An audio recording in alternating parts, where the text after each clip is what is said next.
सहना भवतु सहनौ भुनक्तु सह वीर्यङ्करवावहै तेजस्विनावधीतमस्तु मा विद्विषावहै। ॐ शान्ति शान्ति शान्तिः। हरिः ॐ श्रीगुरुभ्यो नमः। हरिः ॐ।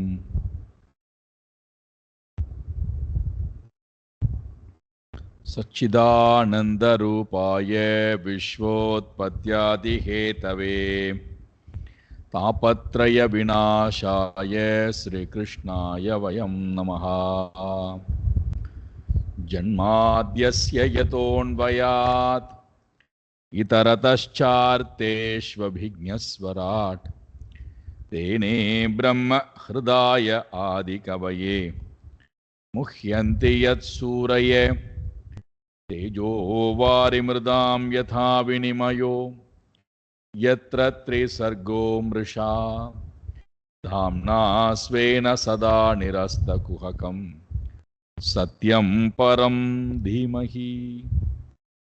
धर्मप्रोञ्झितकैतवोऽत्र परमो निर्मत्सराणां सतां वेद्यं वास्तवमत्र वस्तु शिवदं तापत्रयोन्मूलनं श्रीमद्भागवते महामुनिकृते किं वा परैरीश्वरः सद्यो हृद्यवरुध्यतेऽत्र कृतिभिः शुश्रूषुभिस्तत्क्षणात् निगमकल्पतरोर्गलितं फलं सुखमुखातमृतद्रवसंयुतं पिबत भागवतं रसमालयं मुहुरहो रसिका भुवि भावुकाः नारायणं नमस्कृत्य नरं चैव नरोत्तमं देवीं सरस्वतीं व्यासं ततो जयमुदीरयेत्।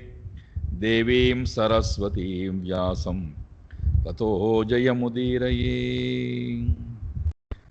आत्मा नित्यो व्ययः शुद्धः एकक्षेत्र आश्रयः अविक्रिये स्वदृघे दुर्व्यापः असंग अनावृतः।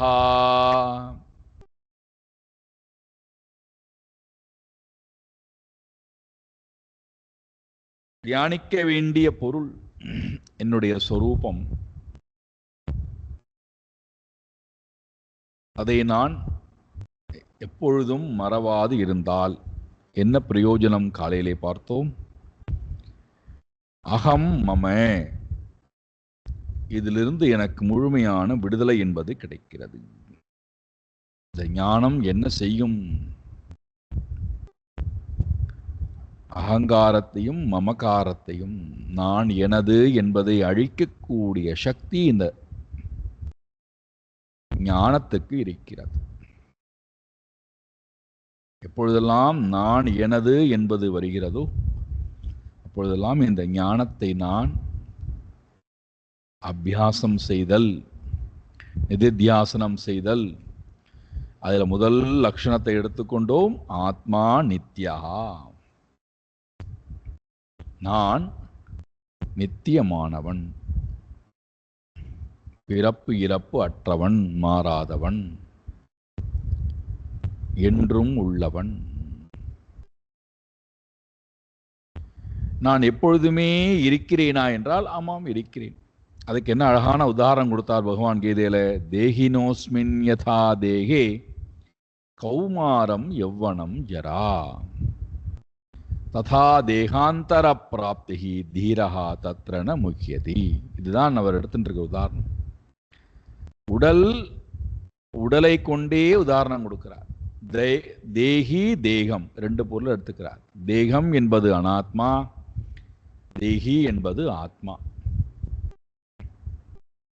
அஸ்மின் தேகே, இந்த தேகத்தில், தேகினஹா அஸ்மி, அஸ்மின் தேகே தேகினஹா, தேகத்துக்குள்ள வசிக்கக்கூடிய ஜீவாத்மா மூன்று விதமான நிலையை கடந்து வருகிறான். கௌமாரம் யௌவனம் ஜரா. இந்த சரீரத்துக்கு இந்த மூன்று நிலையை சொல்கிறார். அப்போ இந்த மற்ற மூன்றையும் நம்ம புரிஞ்சுக்கணும். சிசு பருவம், பால பருவம், கௌமார பருவம், யவ்வன பருவம், தாருண பருவம், விருத்த பருவம் என்று 6 பருவங்கள் சரீரத்திலே கடந்து வரப்படுகிறது. ஆனால் தேகி சிசுவாக இருந்த போதும் இருந்தான், பாலனாக இருந்த போதும் இருந்தான், கௌமார பருவத்திலும் இருந்தான், யவ்வனத்திலும் இருந்தான், தாருண பருவத்திலும் இருக்கிறான், வயோதிகமான பருவத்திலும் இருக்கிறான். அப்போ இவன் எப்பொழுதுமே இருக்கிறான், நித்தியமா இருக்கான். அப்போ இவனிடத்துல ஏதோ ஒன்று மாறிக்கொண்டே இருக்கு. காலையில் பார்த்த அந்த 7 மாறிண்டே இருக்கு. அப்போ அது நான் அல்ல, நான் நித்தியம். அஸ்மின் தேகே கௌமாரம் யவ்வனம் ஜரா ததா தேகாந்தர பிராப்தி. சரீரம் விட்டதற்கு பிறகு சரீரமானது போனாலும் அவன் கவலைப்படுவது இல்லை. காரணம், ஒன்று அழிந்துதான் இன்னொன்று வருகிறது, ஒன்றிலிருந்து ஒன்று உருமாற்றம் அடைகிறது. அதுதான் அழிவுன்னு சொல்றோம். சிசு பருவம் மாறி பாலபருவம், பாலபருவம் மாறி கௌமார பருவம், கௌமார பருவம் மாறி யவ்வன பருவம். அப்போ மாற்றம் தான் அழிவு. இப்ப நான் மாறாதவன். எதை நான் சொல்லுகிறேனோ அது மாறும். யார் இந்த நானுக்கு பின்னாடி நான் என்று சொல்லாமல் இருக்கிறாரோ அவர் நித்யஹா. அஜஹா நித்யஹா சாஸ்வதஹா புராணஹா ந ஹன்யதே ஹன்யமானே ஷரீரே.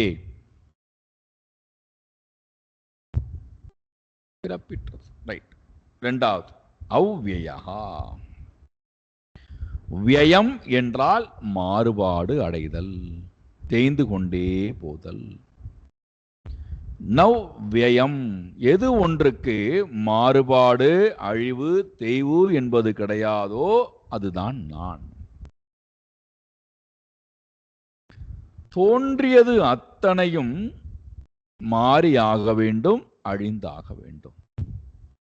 நான் நித்தியமாக இருக்கின்ற காரணத்தினாலே நான் மாறுபடுவது இல்லை, எதனாலும் நான் மாறுபடுவது இல்லை, எதுவும் என்னை மாற்றவும் முடியாது. இதுதான் நிதித்தியாசனம் பண்ண வேண்டியது. ஏன்னா இப்ப நமக்கு மாற்றத்தை கண்டு வேதனை வருகிறது, மாற்றத்தை கண்டு மோகம் அடைகின்றோம், மாற்றத்தை கண்டு பயம் கொள்கின்றோம், மாற்றத்தை கண்டு துன்பம், சந்தோஷம், எல்லா விதமான உணர்வுகளும் மனதில் வருகிறது அல்லவா? ஒரு மொட்டானது மலர்ந்து மாற்றம் ஏற்பட்டால் சந்தோஷத்தை பார்க்கிறோம். ஒரு குழந்தை படிக்க முடியாத குழந்தை நன்றாக படித்து நல்ல மதிப்பெண் பெற்றால் சந்தோஷப்படும். ஒன்றிலிருந்து ஒன்று மாற்றம் அடைதல் என்பது ஒன்று என்னை சந்தோஷப்படுத்துகிறது அல்லது என்னை காயப்படுத்துகிறது. இது தோன்றியதனுடைய லட்சணம். தோன்றியிருக்குன்னு சொன்னா அதற்கு இந்த லட்சணம் உண்டு. ஆகமஹா அபாயனஹா அனித்யாஹா, வருவது போவது நிலையில்லாதது. நான் நித்தியமாக இருப்பதனால நவ்யயஹா, நான் மாறாதவன், அழிவற்றவன். எனக்கு அழிவு என்பது கிடையாது, மாற்றம் என்பது கிடையாது. எனக்கு எந்த மாற்றமும் இல்லாத காரணத்தினால நான் எதையும் மாற்றுவதற்காக முயற்சி எடுக்க வேண்டிய அவசியம் இல்லை. இது மாறிவிட வேண்டும், அது மாறிவிட வேண்டும், இவர்கள் மாறிவிட வேண்டும், அவர்கள் மாறிவிட வேண்டும் அப்படின்னு முயற்சி எடுக்கிறோம் அல்லவா? எதுக்கு மாறணும்டான்னா அந்த மாற்றம் எனக்கு சந்தோஷத்தை கொடுக்கணும்னு நினைக்கிறோம். யாரும் மாற வேண்டியது இல்லை, எதுவும் மாற வேண்டாம். காரணம், நான் மாற்றம் இல்லாதவன். நான் மாற்றம் இல்லாமல் இருக்கும்போது நான் எதையெல்லாம் நான் சொல்லிக் கொண்டிருந்தேனோ அது நான் அல்லவே. நான் அல்லாத பொழுது அது எப்படி இருந்தால் எனக்கு என்ன? ஆத்மா நித்யம், ஆத்மா அவ்யயா. தங்கம் மாறுவதே இல்லை, ஆபரணங்கள் மாறிக்கொண்டே இருக்கு. ஒருவேளை தங்கம் பேசியது என்றால், நான் அவ்யயம், நான் மாறாத பொருள், நான் அழியாத பொருள். என்னிடத்திலே நீங்கள் எதையெல்லாம் பார்க்கிறீர்களோ அது நான் அல்ல, அது அழிந்தாலும் நான் அழிவது இல்லை. அதனால்தான் மறுபடியும் விவேக சூடாமணிக்கு போகணும். பிராந்தி கல்பித ஜகத் கலாஸ்ரயம் ஆஸ்ரயம் ச சதசத் விலக்ஷணம். பிராந்தி தர்சனம்ங்கிறார். இது அழிவதாக பார்ப்பது, தோன்றுவதாக பார்ப்பது, இருப்பதாக பார்ப்பதெல்லாம் பிராந்தி தர்சனம். பிராந்தி கல்பித ஜகத் கலாஸ்ரயம் ஆஸ்ரயம் ச சதசத் விலக்ஷணம்.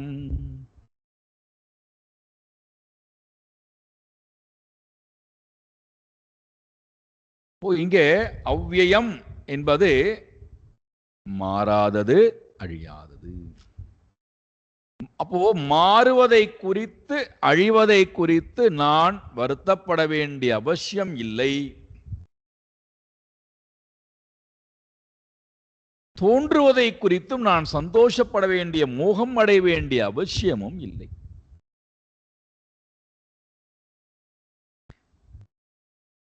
அப்ப நான் எப்படா இருப்பேன்டான்னா, உபனிஷத் சொல்வதை போல சாந்தம் சிவம் அத்வைத்தம்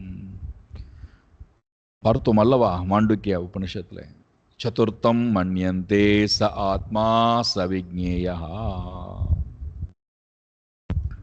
ஆத்மா நித்யம், ஆத்மா அவ்யய, மாறாதது.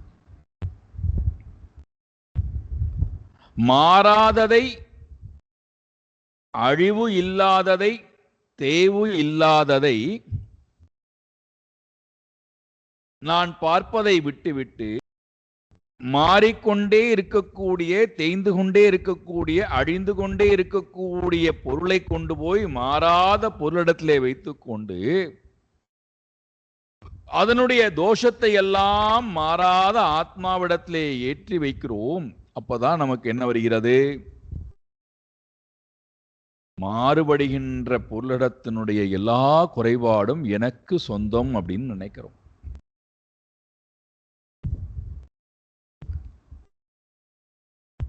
ஆத்மா நித்யம், ஆத்மா அவ்யயா. மூன்றாவது, ஆத்மா சுத்தஹா, பியூர், சுத்தம். அது அவித்யாவால், காமத்தால், கர்மத்தால் அதனுடைய சுத்தத்தன்மை பாதிப்பு அடைவது இல்லை. ஆத்மா அறியாமையால், காமத்தால், கர்மத்தால் அது மலினப்படுவது இல்லை முதல்ல. அப்போ அதனுடைய சுத்தத்தன்மை ஒரு காலத்திலும் மாறுவது இல்லை. அதுக்கு அசுத்தம் என்பது இல்லாத காரணம். அது எப்போதுமே சுத்தமா இருக்கிறதுனால, அது அசுத்தமா இல்லாத காரணத்தினால நான் தர்ம வாழ்க்கை வாழ்ந்து நான் அதுக்கு சுத்தப்படுத்த வேண்டிய அவசியம் இல்லை.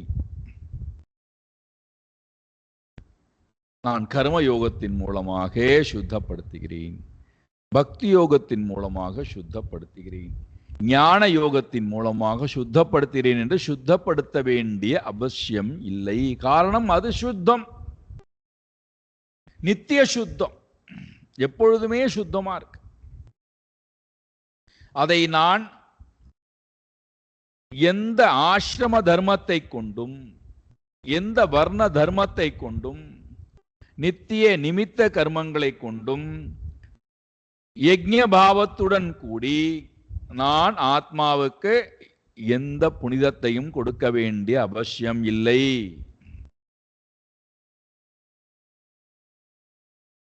இப்ப நாமெல்லாம் என்ன நினைச்சுட்டு இருக்கோம்னா, மந்திரங்கள் சொல்லுவதாக இருக்கட்டும், யோக அபியாசம் செய்வதாக இருக்கட்டும், யாகங்கள் புரிவதாக இருக்கட்டும், வேதங்கள் ஓதுவதாக இருக்கட்டும், புஸ்தகங்களை படிப்பதாக இருக்கட்டும், வழிபாடு செய்வதாக இருக்கட்டும், எல்லாமே ஆத்மாவுக்காக நினைச்சுட்டு இருக்கோம். ஆத்மாவுக்கு இது எதுவுமே தேவையில்லை. காரணம் ஆத்மா நித்திய சுத்தம். பின் இந்த சாதனங்கள் எல்லாம் எதற்கு? என்னுடைய மனதை சுத்தப்படுத்துவதற்கு தானே தவிர வேறு ஒன்றும் இல்லை. பகவான் கீதையில சொல்றார் அல்லவா, காயேன மனசா புத்தியா கேவலைஹி இந்திரியைஹி அப்பி யோகினஹா கர்மம் குர்வந்தி சங்கம் தியக்த்வா ஆத்மசுத்தையே. ஆத்மசுத்தி என்றால் மன தூய்மைக்காக. மன தூய்மைக்காக காரியத்தை செய்கிறோமே தவிர ஆத்மாவினுடைய தூய்மைக்காக அல்ல. ஆத்மாவை தூய்மைப்படுத்த வேண்டிய அவசியம் இல்லை. ஆத்மா மலினப்படுவதும் இல்லை, ஆத்மா தூய்மை ஆவதும் இல்லை. அதனால்தான் ஒருத்தர் எழுதுறார், ஆத்மா பந்தப்படுவதும் இல்லை, ஆகினாலே ஆத்மா மோட்சத்தை கேட்க வேண்டிய அவசியமும் இல்லை. அங்கே மோட்சமும் இல்லை, பந்தமும் இல்லை, சுத்தமும் இல்லை, அசுத்தமும் இல்லை. அசுத்தம்னு இருக்கும்போதுதான் சுத்தத்தை பத்தி பேசுறோம். அங்கே அசுத்தமே இல்லை என்றால் சுத்தம் என்பது அங்கே பேசப்பட வேண்டிய அவசியம் இல்லை. அப்போ அது எப்படி இருக்குடானா நித்திய சுத்தம். அப்ப எது அது இடத்திலே சுத்தம் இல்லா தன்மையை காட்டுகிறது? இந்த 7 காலையில பார்த்தோம் அல்லவா, இந்த 7ம் தான் சுத்தமாக இருக்கின்ற என்னிடத்திலே அசுத்தமாக இருப்பதாக ஒன்றை தோற்றுவித்து காட்டுகிறது. நான் எப்படி இருக்கிறேன்? நித்திய சுத்தஹா. ஆத்மா நித்தியம், ஆத்மா அவ்யயஹா, ஆத்மா நித்திய சுத்தஹா. 4வது ஆத்மா ஏகஹா. ஏகஹா அது ஒன்றுதான் இருக்கு.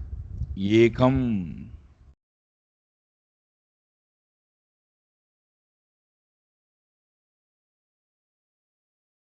நீங்கள் என்ன ஆராய்ச்சி பண்ணி எந்த ஒரு பொருளை ஆராய்ச்சிக்கு எடுத்துக்கொண்டு நீங்கள் சிந்தித்து கொண்டே போனீர்கள் என்றால் கடைசியில் ஒன்றுக்கு வந்து விடுவீர்கள். எதை வேணா எடுத்து ஆராய்ந்து பாருங்கள். பஞ்ச கோஷ விவேகமாக இருக்கலாம், பஞ்சபூத விசாரமாக இருக்கலாம், அல்லது 3 குணத்தினுடைய விசாரமா இருக்கலாம். எதை வேணா எடுத்து ஆராய்ச்சி பண்ணி பாருங்க. கடைசியில எங்கே வந்து விடுவீர்கள் என்றால் ஏகம்.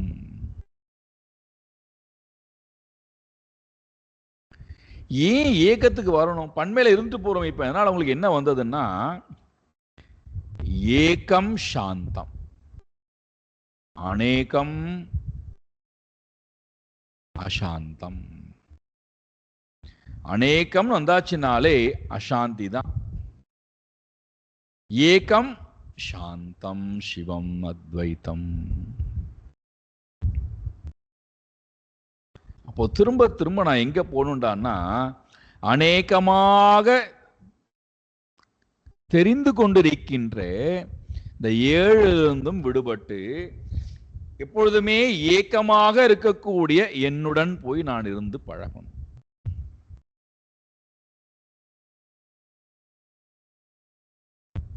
அப்படி என்னுடன் நான் ஏக்கமாக இருந்து பழகினால், ஏக்கம் கொடுக்கக்கூடிய அனுபவத்தை என்னால் பெற முடியும். ஆத்மா நித்தியம், ஆத்மா அவ்யயம், ஆத்மா சுத்தம், ஆத்மா ஏகஹா. அஞ்சாவது ஆத்மா க்ஷேத்ரஜ்ஞா. அந்த ஆத்மா எங்கேயோ இருக்கா அப்படின்னா, ஒவ்வொருத்தரிடத்திலும் அந்த ஆத்மா எப்படி இருக்காராம்? க்ஷேத்திரத்துக்குள்ளே க்ஷேத்ரஜ்ஞனாக இருக்கிறார். க்ஷேத்திரம் ஜானாதி யஹா க்ஷேத்ரஜ்ஞா. யார் ஒருத்தர் இந்த சரீரத்தில் இருக்கக்கூடிய அத்தனையும் யார் ஒருத்தர் அறிந்து கொண்டிருக்கிறாரோ அவருக்கு பேர் க்ஷேத்ரஜ்ஞன் என்று பெயர். அறிபவர். நான் அறிகிறேன், எல்லாவற்றையும் அறிந்து கொண்டிருக்கிறேன், என்னால் அனைத்தும் அறியப்படுகிறது அப்படின்னு யார் ஒருத்தர் அறிந்து கொண்டிருக்கிறாரோ அவருக்கு பேர் க்ஷேத்ரஜ்ஞன். சைத்தன்ய ஸ்வரூபம், அறிவு ஸ்வரூபம்.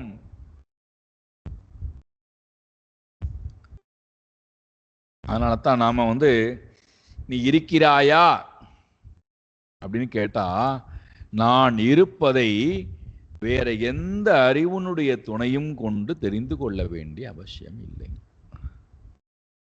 யாராவது சொல்லணுமா? நான் இருக்கிறேன் என்பதை எப்படி அறிகிறாய்னு கேட்டா, பிரத்யக்ஷ பிரமாணம். நான் இருப்பது எனக்கு நன்றாகவே தெரிகிறது. யாரும் அதை உணர்த்தி காட்ட வேண்டிய அவசியம் கிடையாது. அப்போ என்னை நான் அறிகிறேன். க்ஷேத்ரஜ்ஞனாக நான் இருக்கிறேன். அப்போ க்ஷேத்ரஜ்ஞன் சொல்லியாச்சுனாலே க்ஷேத்திரத்தை விட்டு வேறானவன். அப்பதான் க்ஷேத்திரத்தை அறிய முடியும். க்ஷேத்திரம் பல, க்ஷேத்ரஜ்ஞன் ஏகஹா. அது எப்படி? க்ஷேத்திரம் பல, அநேக க்ஷேத்திரம். இப்ப நம்மிடமே எடுத்துக்கொள்ளுங்களேன். எவ்வளவு நம்ம இடத்துல எவ்வளவு பொருள்கள் இருக்கு, ஆனால் நாம் ஒத்தம் தானே இருக்கோம். எவ்வளவு கருவிகள் இருக்கு நம்மள்கிட்ட. 10 இந்திரியங்கள் இருக்கிறது, 5 பிராணன் இருக்கிறது. ஒவ்வொன்றுக்கும் ஒவ்வொரு வேலை இருக்கு, ஒவ்வொன்றுக்கும் ஒவ்வொரு தர்மம் இருக்கு. ஸ்தூல சரீரம், பஞ்சபூதங்கள் இருக்கிறது. மனம், புத்தி, சித்தம், அகங்காரம் அது அதனுடைய தர்மத்துக்கு ஏற்ப இயங்குகிறது. அகங்காரி அந்தந்த அவஸ்தைக்கு ஏற்ப மாறுபட்டு கொண்டே இருக்கிறான். எல்லாம் எல்லாம் விதவிதமாக இருந்தாலும், இத்தனையோ க்ஷேத்திரங்கள் இருந்தா கூட நான் ஒத்தந்தானே க்ஷேத்ரஜ்ஞன் அப்படின்னு சொல்லிட்டு நான் ஒத்தந்தான் வரேங்க. என்னை காட்டிலும் வேறு ஒருத்தர் எப்படி என்னுடைய க்ஷேத்திரத்திலே இல்லையோ, அதே போல உலகத்தில் இருக்கக்கூடிய எல்லா க்ஷேத்திரத்திலும் க்ஷேத்ரஜ்ஞன் ஒருவனி. பகவான் சொல்றார் கீதையில 13வது அத்தியாயத்துல, க்ஷேத்ரஜ்ஞம் சாபிமாம் வித்தி சர்வ க்ஷேத்ரேஷு பாரதா. எல்லா க்ஷேத்திரத்திலும் க்ஷேத்ரஜ்ஞனாக நான் ஒருத்தனே இருக்கிறேன் என்று அறிந்து கொள்.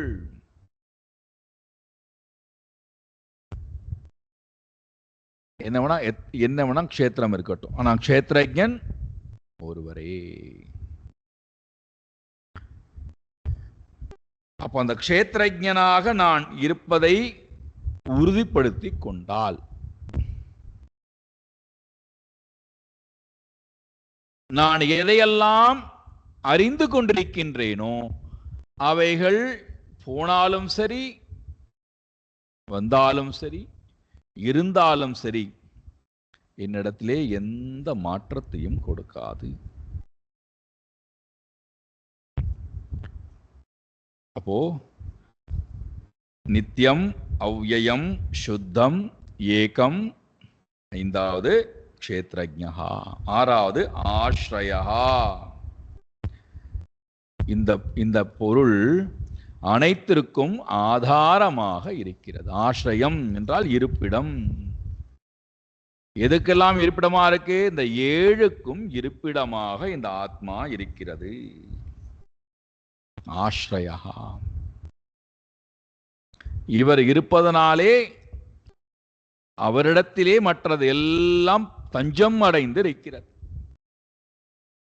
அவர் எடுத்துட்டோம் வச்சுப்போம், நாம் எதெல்லாம் இருக்குன்னு சொல்கின்றோமோ அவைகள் எதுவுமே இல்லாமல் போய்விடுகிறது.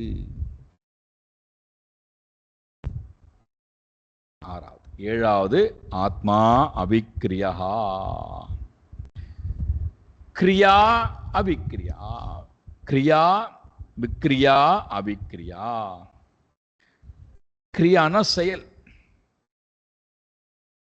விக்ரியம் என்றால் விசேஷமான செயல்கள், விதவிதமான செயல்கள், விவித கிரியாக. ஆத்மா எப்படிடா இருக்குடான்னா அவிக்ரியாக. ஆத்மாவுக்கு விதவிதமான செயல்களோ பன்மையான செயல்களோ மாறுபடக்கூடிய செயல்களோ ஆத்மாவிற்கு ஒன்றும் கிடையாது. ஒரு செயலும் ஆத்மாவுக்கு இல்லை. ஆனால் நாம் என்ன நினைச்சுக்கிறோம்? ஆத்மா எல்லா செயலும் செய்து கொண்டிருக்கிறது அப்படின்னு நினைச்சுக்கிறோம். ஒரு செயலும் ஆத்மாவுக்கு இல்லை. இதை புரிஞ்சுட்டோம் அப்படின்னா, இதை நாம நன்றாக உள் வாங்கினோம் அப்படின்னா, ஒரு செயலும் ஆத்மாவுக்கு இல்லை என்பதை உணர்வதுதான் வேதாந்தத்தினுடைய முழு சாரம்.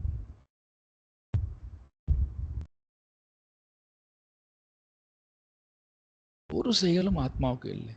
புண்ணிய செயல், பாப செயல், ஒரு செயலும் ஆத்மாவுக்கு இல்லை. தர்மம், அதர்மம் என்னெல்லாமோ பிதற்றுகிறோம் அல்லவா, அவை எதுவும் ஆத்மாவுக்கு கிடையாது. அவிக்ரியா. எந்த செயலும் ஆத்மாவுக்கு. செயல் எப்போ பிறக்கிறது? பிரகிருதி சலனப்படும் போதுதான் செயல் பிறக்கிறதே தவிர, பிரகிருதி செயல்படவில்லை என்றால் செயல் என்பது அங்கே பிறக்கவில்லை. ஆழ்ந்த உறக்கத்துல பிரகிருதி வேலை செய்யல, அப்போ ஒரு செயல் பிறக்கவில்லை. யார்கிட்ட? ஆத்மாட்ட. ஆத்மா அவிக்ரியா. ஆழ்ந்த உறக்கத்துல ஆத்மா அவிக்ரியா. ஏன்? பிரகிருதி அங்கே எந்த சலனமும் இல்லாமல் இருக்கின்ற காரணத்தினாலே. எப்போ பிரகிருதியானது சலனப்படுகிறதோ அவ்வளவுதான், அதனோட சேர்ந்து வரக்கூடிய ஆத்மாவும் செயல் புரிவதை போல நமக்கு தெரிய ஆரம்பித்து விடுகிறது. அப்பதான் செயல் பிறந்தாச்சுன்னு சொல்றோம். உண்மைத்தன்மையிலிருந்து பார்த்தால் பிரகிருதி வேலை செய்யும் போதும் கூட ஆத்மா அவிக்ரியா. இதைத்தான் அர்ஜுனன்ட்ட ரொம்ப ஆழமா பகவான் சொல்றார்.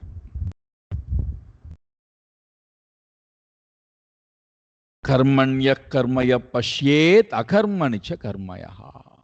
கர்மத்தில் அகர்மத்தையும் அகர்மத்தில் கர்மத்தையும் யார் பார்க்கிறானோ சக புத்திமான் மனுஷ்யேஷு. செயல் செய்யும் போதும் செயலற்ற தன்மை, செயல் செய்யாமல் இருக்கும் போதும் செயலுடைய தன்மை, இதை யார் பார்க்கிறாரோ, அப்ப ஆத்மாக்கு என்ன கிடையாதுனா அவிக்ரியா. 8வது ஸ்வதுக். தன்னைத்தானே பார்த்து கொண்டிருக்கக்கூடிய தன்மை படைத்தவர். ஸ்வயம் ஜோதி ஸ்வரூபம். ஸ்வத்ருக் பார்ப்பவன் தன்னைத்தானே பார்த்து கொண்டிருக்கிறான். தன்னை தவிர வேற எதையுமே அவன் பார்ப்பது இல்லை. உலகத்தோடு உறவாடும் போதும் தன்னையே பார்க்கிறான். ஒன்றுமே இல்லாத போதும் தன்னுடனே இருக்கிறான். தன்னை தவிர வேறொன்று அவன் பார்ப்பது இல்லை. ஸ்வத்ருக், திருக் என்றால் பார்ப்பவன், ஸ்வத்ருக் என்றால் தன்னைத்தானே பார்ப்பவன். இப்ப நாம நம்மை பார்ப்பது இல்லை, நமக்கு அந்நியமாக இருக்கின்ற அனாத்மாவை பார்த்துட்டு இருக்கோம். அதைத்தான் நான் சொல்றோம். இவன் அனாத்மா எல்லாவற்றையும் விட்டு விட்டு தன்னையே பார்ப்பவனாக இருக்கிறான். நீங்க கேட்கலாம், என்னையே நான் பார்த்து இப்ப என்ன பண்ண போறேன், போர் அடிக்காதா? எப்போ இந்த போருங்கிற வார்த்தையே வருதுன்னா, எப்போ குண மாறுபாடுகள் வருகிறதோ அப்பொழுதுதான் போர் என்கின்ற வார்த்தை, போர்டு என்கின்ற வார்த்தை எப்போ வருதுன்னா, குண மாறுபாடு வரும்போது அந்த குண மாறுபாடானது எனக்கு வேதனையை கொடுக்கிறது. அந்த வேதனையை கொடுக்கிறதுன்னு சொல்ல தெரியாம, அந்த வேதனையிலிருந்து எப்படி வெளிவருவது என்று தெரியாமல் போர் அடிக்கிறதுன்னு சொல்றோம். அந்த போர் அடிக்கக்கூடிய சமயத்தில் என்ன பண்ணுவது என்று தெரியாமல் தூங்கி பார்க்கிறோம், டிவி பார்க்கிறோம், பேசி பார்க்கிறோம், சாப்பிட்டு பார்க்கிறோம், வெளியில போய் வந்து பார்க்கிறோம், என்னென்னலாம் எல்லாம் பண்ணணுமோ எல்லாம் பண்றோம். ஆனா அந்த குணங்கள் அதனுடைய தன்மையிலிருந்து மாற்றம் அடையாத வரை என்னிடத்திலே சந்தோஷம் இல்லா தன்மையை நான் உணர்றேன். ஏண்டா அண்ணா, என்னை நான் பார்க்க முடியாமல், என்னுடன் நான் இருக்க முடியாமல், குணத்தோட போய் என்னை நான் நினைத்து கொண்ட காரணத்தினாலே குண மாறுபாடு எனக்கு வேதனையை கொடுக்கிறது. ஞானி எப்பொழுதுமே குணத்தோடு சேராமல் தன்னையே பார்த்து கொண்டிருக்கிறான், தன் ஆனந்த ஸ்வரூபத்தை பார்த்து கொண்டே இருக்கிறான். நீங்க சாஸ்திரத்துக்கு போனாலும் சரி, சாஸ்திரத்திடத்திலே போனாலும் சரி, குருவிடத்திலே போனாலும் சரி, ஆலயத்திடத்திலே போனாலும் சரி, நீங்கள் பார்த்தீர்கள் என்றால் இந்த மூன்று பேருமே ஸ்வத்ருக்காக நம்மை நமக்கு காட்டி கொடுத்து கொண்டே இருப்பார். நம்மை பார்ப்பதற்கு அவர்கள் உதவி செய்து கொண்டே இருப்பார். தெரியோ தெரியாமலோ நம்மை பார்ப்பதற்கு ஸ்வத்ருக், பார்ப்பவனாக இருக்கக்கூடிய நம்மை பார்ப்பதற்கு அவர்கள் நமக்கு உதவுகிறார்கள். நம்மை பார்ப்பதற்குத்தான் அவர்கள் உதவுகிறார்கள், தெரியாமலேயே நாம் அவங்களோட தொடர்பு வச்சுக்கிறோம். உதாரணத்துக்கு ஆலயத்துக்கு போறோம்னு வச்சுப்போம். அந்த கர்ப்ப கிரகத்திலே போய் அந்த கர்ப்ப கிரகத்தில் இருக்கக்கூடிய அந்த மூர்த்தியை பார்த்தால் அந்த மூர்த்தி யாரை காட்டுகிறதுனா என்னை காட்டுகிறது.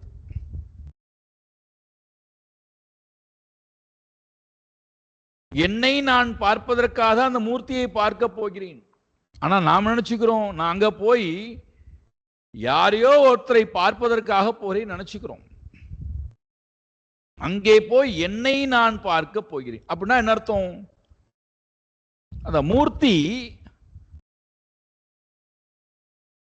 எப்பொழுது மூர்த்தியாக மாறி வருகிறது? எல்லாவற்றையும் விட்டதற்கு பிறகு,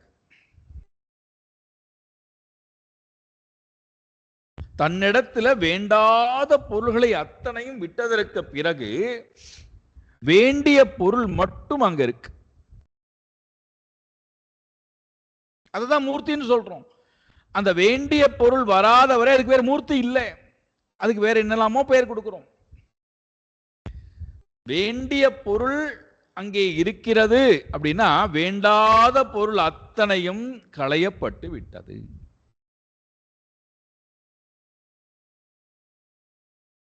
இப்போ அதுல இன்னொரு அழகு பாருங்கள். வேண்டாத பொருள் அத்தனையும் களைந்ததற்கு பிறகு நாம் அப்பவும் சும்மா விடுறதில்லை. வேண்டாத பொருளை எல்லாம் களைந்து அது தூய்மையான பொருளாக இருக்கும் போது அதிடத்திலும் அசுத்தமான பொருளை ஏற்றி கற்பனை பண்ணி பார்க்கிறோம்.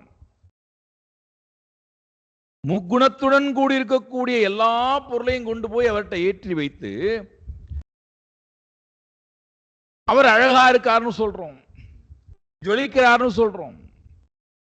அதே நான் நிர்மால்ய தரிசனம் சொல்லிட்டு காலங்காத்தல போனோம் என்று சொன்னால் எந்த தோஷமும் இல்லாத தான் தானாக இருக்கக்கூடிய அந்த சொரூபத்தை காலையிலே தரிசனமாக கொடுக்கிறார். அனைத்தும் களையப்பட்டு எதெல்லாம் முதல் நாள் பாவிக்கப்பட்டதோ அந்த முக்குணங்கள் எல்லாம் களையப்பட்டு அவர் மட்டும் இருக்கின்ற காட்சியை பார்க்கின்ற தன்மை.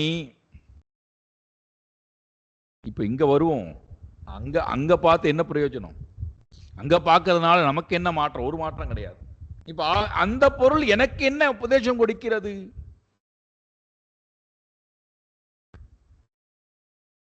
எப்படி ஒரு பெரிய மலையை குடைந்து எடுத்து வெட்டி எடுத்து அதுல தேவையான பகுதியை மட்டும் வைத்துக்கொண்டு மற்ற பகுதியெல்லாம் விலக்கிவிட்டு ஒரு சிற்பம் என்று வருகின்ற நேரத்தில் அந்த சிற்பத்துக்கு தேவையில்லாத பகுதிகள் எல்லாம் எப்படி வெட்டி எடுத்தோமோ அதே போல பஞ்சபூதமாக இருக்கக்கூடிய இந்த சமஷ்டி பிரபஞ்சம்,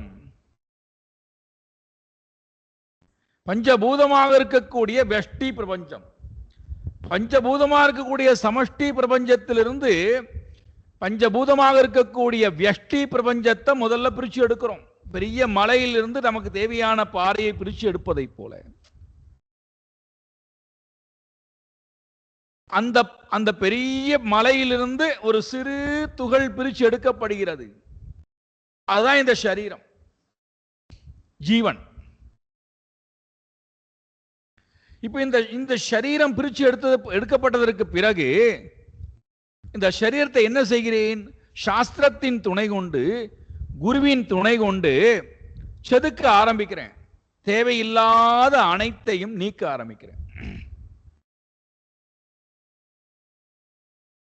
எது எல்லாம் அனாத்மாவோ அது எல்லாம் நீக்கப்பட்டு விட்டால் இருப்பது ஆத்மா மட்டுமே. இது ஒரு விக்கிரகம். அந்த விக்கிரகம் எப்படி கல்லிலிருந்து கிடைத்ததோ அதே போல பஞ்சபூதத்திலிருந்து வந்த இந்த பஞ்சபூதம், அந்த பஞ்சபூதத்தில் இருக்கக்கூடிய அத்தனையும், பஞ்சபூதத்தாலான அத்தனையும் அறிவை கொண்டு நீக்கிவிட்டால் எப்படி அந்த விக்கிரகம் ஒரு அழகு பொருந்திய ஒரு உயிராக தெரிகிறதோ அதே போல இந்த பூதத்துக்குள்ளே, செதுக்கப்பட்ட இந்த பூதத்துக்குள்ளே ஆத்மா நித்யஹா அவ்யயஹா சுத்தஹா ஏகஹா ஆஸ்ரயஹா. அப்ப இந்த ஆத்மா அனைத்திற்கும் ஆதாரமாக இருப்பதை நான் பார்க்கிறேன். ஸ்வத்ருக்காக இருப்பதையும் பார்க்கிறேன். ஸ்வத்ருக் தன்னைத்தானே பார்த்தல். எப்படி அந்த விக்கிரகத்திடத்திலே ஒரு உருவத்தை பார்க்கிறோமோ அதே போல இங்கே எல்லாவற்றையும் செதுக்கியதற்கு பிறகு, எல்லாவற்றையும் நீக்கியதற்கு பிறகு யார் இருக்கா? என்னை நானே பார்க்கிறேன். என்னை தவிர மற்றது அனைத்தும் அங்கே இல்லா தன்மை. இதை அங்க போய் ஞாபகப்படுத்திக் கொள்வதற்காக போகிறேன். என்னை நான் என்னுடைய சாஸ்திர அறிவை கொண்டு, குருவின் துணை கொண்டு என்னை நானே நேத்தி நேத்தி இதல்ல இதல்ல இதல்ல என்று நீக்கிக் கொண்டு நான் நானாக பார்ப்பவனாய், அறிவு ஸ்வரூபம் உடையவனாய் இருப்பதற்காக நான் அங்கே போகிறேன். ஆனா நாம அங்க போயிட்டு எதெல்லாமோ பார்த்தேன், அதை பார்த்தேன், இதை பார்த்தேங்கிறோம். ஆனால் பார்க்க வேண்டிய என்னை, அஸ்வத்ருக்காக இருக்கக்கூடிய என்னை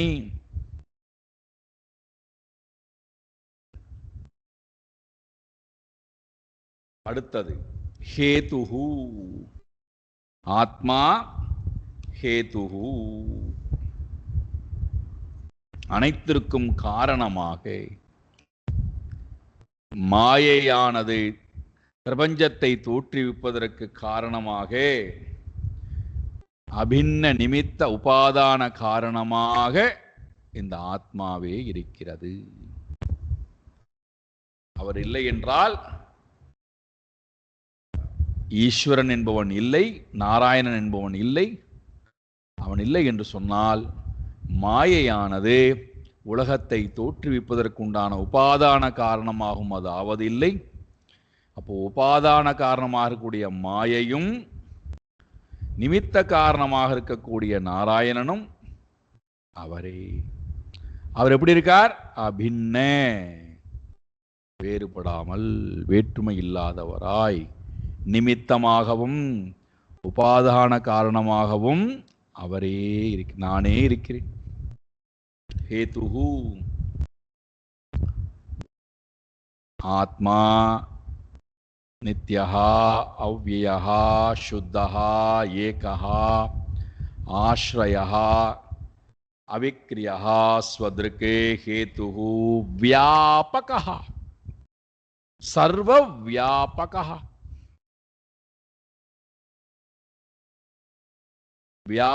அனைத்திலும் வியாபித்திருப்பவன், எல்லாவற்றிலும் வியாபிச்சிருக்கார்.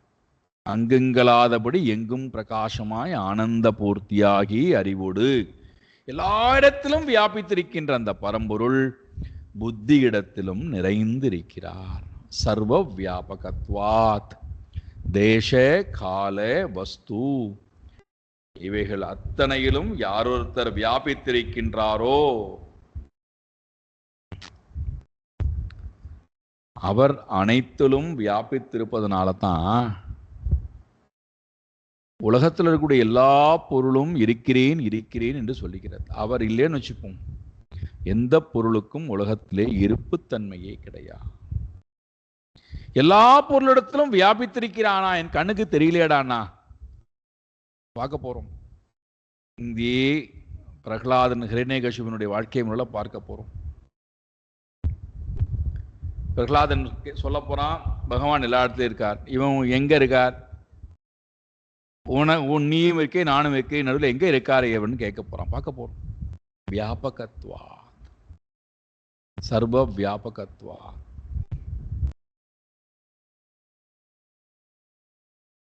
அடுத்தது அசங்கி, எந்த சங்கமும் இல்லாதவர், எதனுடனும் ஒட்டாதவர் இந்த ஆத்மா. நித்திய அசங்கி, எதனுடனும் ஒட்டாத பொருள். அதனால்தான் ஞானிகள் தன்னுடைய சொரூபத்தை அவர்கள் நினைக்கும் போதெல்லாம் பாட ஆரம்பிச்சிடுறாங்க. அசங்கோகம் அசங்கோகம் அசங்கோகம் புனப்புனஹா சச்சிதானந்த ஸ்வரூபோகம் அகமேவாஹமவ்யயஹ.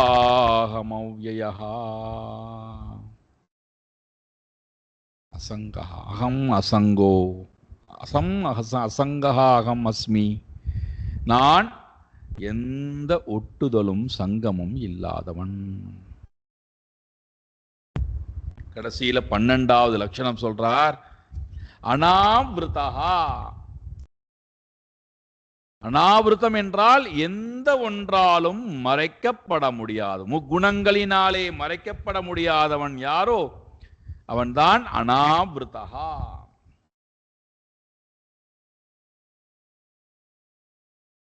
இந்த 12 லட்சணங்களையும் யார் அறிகிறார்களோ, தேகத்துக்கு வேறானவனாக தன் சொரூபத்தை யார் அறிகிறார்களோ அவர்கள்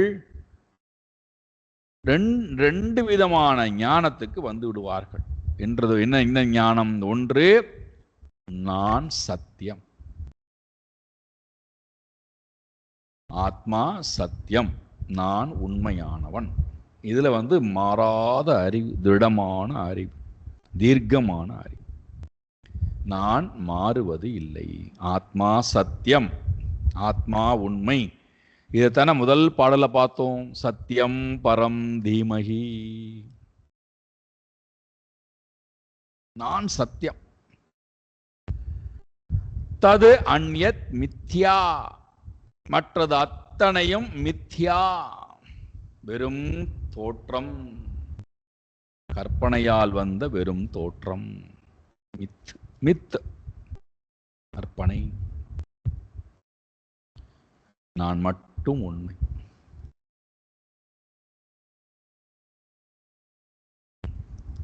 நீங்க கேட்கலாம், இந்த ஞானத்தினால இப்ப என்ன பிரயோஜனம்? இப்ப தெரிஞ்சு இப்ப நாங்க என்ன பண்ண போறோம்? மித்தியாவான உலகத்துல நாங்க இருந்து கொண்டு நான் நித்தியம் என்று சொல்வதனால என்ன பிரயோஜனம்?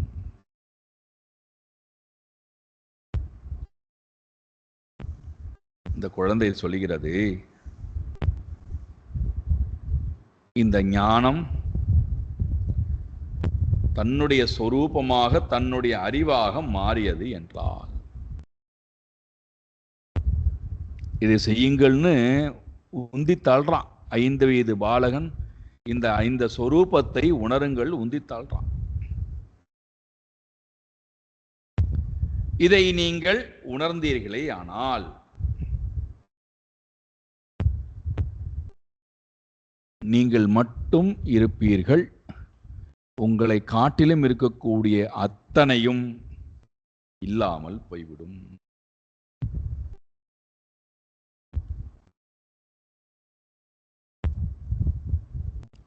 இதை சொல்லிட்டு அப்படியே விட்டிருந்தான்னா அவன் ஆசிரியன் அல்ல. இதை நாங்கள் எப்படி அடைவது? ஏன்னா இப்ப நாம பார்த்ததெல்லாம் வேதாந்த பூர்வமாக பார்த்துட்டோம். ஆத்மா நித்தியம், ஆத்மா அவ்யயம், ஆத்மா சுத்தம், இதெல்லாம் இப்போ படிப்பதற்கு, கேட்பதற்கு, புரிந்து கொள்வதற்கு ரொம்ப சுலபமா இருக்கு. ஆனா இதை சாதாரணப்பட்ட மக்களிடத்திலே கொண்டு போகின்ற நேரத்திலே இந்த ஞானம் என்னுடையதாக மாற வேண்டும் என்றால் என்னுடைய மனம் முதல்ல அதற்கு தகுதி உடையதாக மாறணும். அப்பொழுதுதான் இந்த ஞானம் முழுமையான புரிதலையும் அனுபவத்தையும் கொடுக்கும். இல்லைன்னா அந்த ஞானம் அப்படியே உட்கார்ந்துருக்கும் உள்ள அது எப்ப பயன் கொடுக்குண்டானா எப்போ அது என்னுடையதாக நான் மாற்றுகிறேனோ, என்னுடைய நன்மைக்காக அது வரணும்னா நான் என்னிடத்திலே தயாராக வேண்டும், என்னிடத்திலே பக்குவ நிலையை பெற வேண்டும், என்னுடைய மனது அதற்கு தயாராக வேண்டும். உதாரணத்துக்கு பாருங்களேன், எத்தனையோ பொருள்களை வீட்டில் வாங்கி குவிச்சு வச்சிருக்கோம். ஆடையிலிருந்து, உணவிலிருந்து, நகையிலிருந்து, பணத்திலிருந்து, பாத்திரங்களிலிருந்து எல்லாம் வீட்டுக்குள்ள குவிச்சு வச்சிருக்கிறோம். வேண்டுமா வேண்டாமா, தேவையா தேவையில்லையா, ஒன்றுமே நமக்கு தெரியல. எல்லாம் எல்லாம் அதிகமாக இருக்கு, தேவைக்கு மேலே அதிகமாக இருக்கு. ஏதாவது ஒன்றை நாம் எடுத்து உபயோகப்படுத்தி அதை நமக்கு சந்தோஷத்தை ஏற்படுத்திக் கொள்கிறோமா என்றால் நேரமே இல்லாம ஓடிண்டே இருக்கும். ஏதோ ஒரு காரணத்தை சொல்லி நான் சேர்த்து வைத்திருக்கக்கூடிய எந்த ஒரு பொருளும் எனக்கு நன்மையை கொடுப்பதாக இல்லை, பிரயோஜனமாகவும் இல்லை. நாம நினைச்சுக்கிறோம் என்றைக்காவது ஒரு நாள் எனக்கு பிரயோஜனப்படும் நினைச்சுக்கிறோம். என்றைக்கோ ஒரு நாள் பிரயோஜனப்படுவதற்கு இன்றைக்கு நான் வாங்கி வச்சிருக்கிறேன். ஆனால் அந்த பொருள் எனக்கு எவ்வகையிலும் சந்தோஷத்தை கொடுக்கல. அது எனக்கு சந்தோஷத்தை கொடுக்கணும்னா எப்போ சந்தோஷத்தை கொடுக்கும்? அதை நான் என்னுடையதாக மாற்றிக்கொள்ளும் போதுதான். அதை நான் உடுத்தி கொள்ளும் போதோ, அணிந்து கொள்ளும் போதோ, அதை நான் அனுபவிக்கும் போதோ, அல்லது அதை நான் மற்றவர்களுக்கு கொடுக்கும் போதோ, என்னுடைய உபயோகத்திற்கு அது வந்தால்தான் அந்த பொருளால் எனக்கு நன்மை. இல்லைன்னா அந்த பொருளாவே அங்க இருக்கு. அதே போல நான் வாங்கிய இந்த அறிவு என்னுடைய அறிவுல உட்கார்ந்துருக்கும். எப்போ அது என்னுடைய நன்மைக்கு வரும்? எப்பொழுது நான் என்னுடையதாக மாற்ற வேண்டும் என்று நினைக்கிறேனோ, நான் அணிஞ்சுக்கணும். அதனால்தான் பகவான் கீதையில சொல்றார், மாம் இச்சாப்தும் தனஞ்சயா, என்னை அடைய ஆசைப்படுங்கிறார் பகவான். மாம் இச்சே ஆப்தும் இச்சே, என்னை அடைய ஆசைப்படு. ஒரு பொருளை நாம அனுபவிக்கணும்னு ஆசைப்பட்டாதான் அனுபவிக்க முடியும். அந்த பொருள் இருக்கு, ஆனா அந்த பொருளை நான் உபயோகப்படுத்தணும்னு விரும்பினாதான் அந்த பொருள் எனக்கு சந்தோஷம் கொடுக்கும். இல்லைன்னா அந்த பொருள் அங்கேயே இருக்கும், எனக்கும் பிரயோஜனம் இல்லை, மற்றவர்களுக்கும் பிரயோஜனம் இல்லை. அப்படி எத்தனை பொருளை நாம் உபயோகப்படுத்தாமலேயே தூக்கி எறிகிறோம். உதாரணத்துக்கு பட்டு வஸ்திரங்கள்லாம் நீங்க பாருங்கள், 25,000 30,000 50,000 இந்த விலை கொடுத்து நம்ம பட்டு வஸ்திரங்களை வாங்குறோம். அது ஆணுக்காக இருந்தாலும் சரி, பெண்ணுக்காக இருந்தாலும் சரி. அதை நாம் உடுத்தி கொள்ளக்கூடிய நேரம் எவ்வளவு? நிகழ்ச்சிக்கு போனா கூட உடுத்தி கொள்ளக்கூடிய நேரம், உடுத்தி கொள்ளக்கூடிய நாள், வருடத்துல ஒரு நாள் ஒரு 15 நிமிஷம், மீதி நேரம் முழுக்க அது மடிக்கப்பட்டு தூங்குகிறது. அப்ப என்ன ஆகுனா, உபயோகப்படுத்தாமல் போகும்போது மடிக்கப்பட்ட இடங்கள் முழுக்க அழுக்குகள் அடைந்து உபயோகப்படுத்த முடியாத தன்மைக்கு போவதை நாம் கண்கூட பார்க்கிறோம். அதே போலதான் மனது. அறிவு இருக்கு, அந்த அறிவானது என்னுடையதாக ஆகணும்னா அதற்கு உண்டான மனம் தகுதி உடைய மனமாக இருத்தல். அப்படி இல்லைன்னா அந்த மனதினாலே நான் வாங்கிய அறிவானது அழுக்கடைய ஆரம்பிச்சிரும். அந்த அறிவினால எனக்கு ஒரு பிரயோஜனமும் இல்லை. அதனால இந்த மானம் என்ன பண்றான் பாருங்கள், இந்த ஞானம் உன்னுடையதாக மாற வேண்டுமானால் அர்ஜுனன்ட்ட பகவான் சொன்னதை எடுத்து சொல்றான். தத்ர உபாய சகஸ்ராணாம் அயம் பகவதோதிதா யதீஸ்வரே பகவதி யதா யைரஞ்சசாரதிஹி.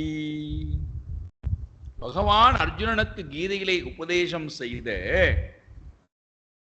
அந்த ஒரு சாதனத்தை, ஆயிரக்கணக்கான உபாயங்கள் இருக்கு. சகஸ்ராணாம் உபாயகா, ஆயிரக்கணக்கான உபாயங்கள் பகவானை அடைவதற்கு. அதை அர்ஜுனனுக்கு பகவான் சொன்னார். அதுல நான் உங்களுக்கு சில உபாயங்களை சொல்லுகிறேன். அப்போ உத்தமமான ஞானத்தையும் கொடுத்த அந்த குழந்தை அதை அடைவதற்குண்டான உபாயத்தையும் சொல்லுகிறது. பாருங்கள் என்ன உபாயம். குரு சுஷ்ரூஷயா பக்தியா.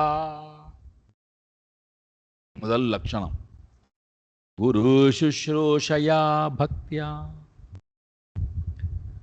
குருவிடத்திலே சுஷ்ருஷா, குருவுக்கு பணிவிடை செய்தல். குருவுக்கு பணிவிடை செய்தல் ரொம்ப ரொம்ப முக்கியமான ஒரு சாதனம். குருவுக்கு பணிவிடை செய்வதனாலே நம்முடைய மனம் ஞானத்தை தன்னுடையதாக மாற்றிக்கொள்வதற்கு உகந்த சாதனமாக மனம் ஆகிறது. எத்தனை உதாரணம் உங்களுக்கு கொடுக்கணும். எத்தனை மாணவர்கள் தன்னுடைய குருவுக்கு பணிவிடை செய்தே உன்னத நிலையை அடைந்த உதாரணம் எத்தனை உங்களுக்கு தெரியாதானே. ஹஸ்தாமலக்கர், தோடகாச்சாரியர், எத்தனை பேர், பத்மபாதர்.